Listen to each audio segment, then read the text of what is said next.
هزة أرضية يشعر بها سكان مصر.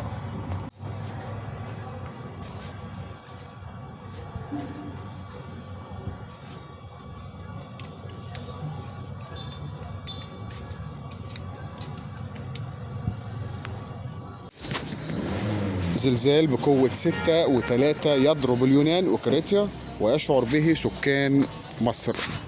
طبعا والكلام ده اتردد على لسان وصفحات وكالات الأنباء المحلية والدولية.